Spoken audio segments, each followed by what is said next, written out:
Hey guys, this week, one of our students at Oklahoma Christian is going to talk to you about some doubts and things that he's had growing up and how his dad and others have been support for him. He's going to talk about how we need to trust God, trust Jesus in our life. So listen up as Hudson talks to us. God bless you. See you next week.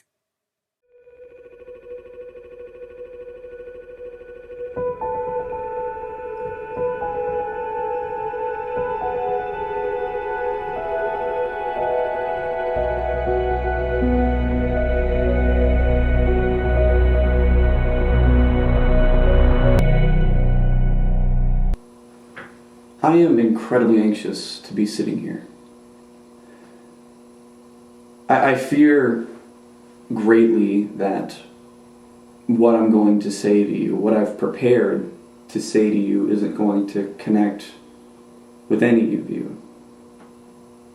Now, I don't have any real evidence to support that, but it's just a feeling I have, and it's horrifying.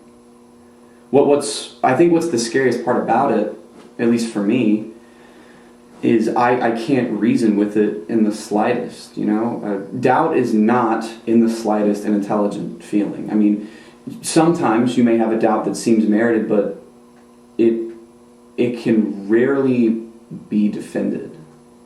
It's like trying to reason with someone who doesn't speak your language very well at all. I mean, you're just saying things. You're just saying, stop, go away. I want this to go smoothly. I want to have these beliefs, and I want to know that this is going to go well. But no matter what, they stay. Trying to reason with our own doubt is just, it's almost insane. My dad, he told me a story, or he loves to tell me a story from when he was a kid. That guy right there. He would tell me a story about when he was a kid. He'd be laying in bed at night and he would be praying to God over and over again. He'd say, God, I know you're really, really real. I know that. But please just show yourself to me so I can know for certain that you're real. And he'd sit there, and then he'd open his eyes, and nothing. And again, he'd close his eyes. God, I know you're really, really real. I know you're there, but just please show yourself so I know.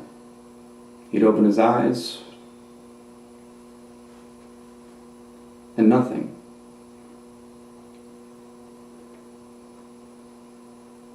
Now, I don't know about you, but I find myself saying things like that very often. If I could see this, then I would believe for certain.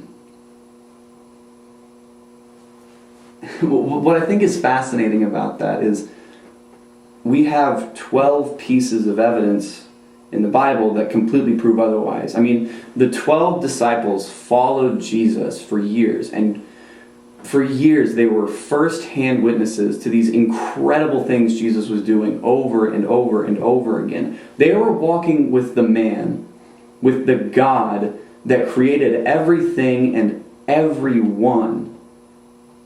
Yet they still openly and verbally doubted that he couldn't feed a few thousand of them. Let me tell you another story. Now, this is a story I bet money that a good chunk of you have heard already. It's the story of Peter walking on water. I mean, you've heard it a couple thousand times. It's in Matthew 14. I'm not going to waste your time by reading it verbatim, but the gist of the story is Peter and some of the other disciples are on a boat. Jesus walks out to them on water, and Jesus says, Peter, come here, just walk out to me, just keep your eyes on me, and you'll be okay. And Peter said, all right. He stepped out of the boat, and he started walking. And he's walking on water. But as he's walking there, he looks away. And, like Jesus alluded to, he started to sink. And when he started to sink, he cried out for Jesus to help him, and Jesus picked him up. Do you see the irony in that? Peter asked Jesus for help. He said, okay, cool. Keep your eyes on me and just walk towards me. Peter starts walking towards him. In a matter of moments, he's already looking away. And as soon as he looks away, he starts to sink. He cries out for Jesus, and Jesus picks him up again. Our most prevalent doubts, I think, come when we look away and we see what existence is without Jesus in the picture. Nothing. When Peter looked away, he saw this nothingness. He saw this vast, violent, endless nothingness, and it scared him, and he started to sink into it. And frankly, I don't blame him. I mean, it's horrifying. But I think what we fail to realize in those situations is that the solution is still just standing right in front of us.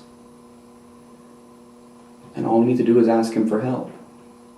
And we all go through these periods in our lives when we have these doubts. And I found that the best way to get through them and to find our way out is just to talk to someone that you trust. Find someone you can confide in, that you trust, that you can just talk to so they can pick you up. In my case, I still go to that kid that I was talking to you about, my dad. That guy, oh, sorry, no, not that one. No, not that one either.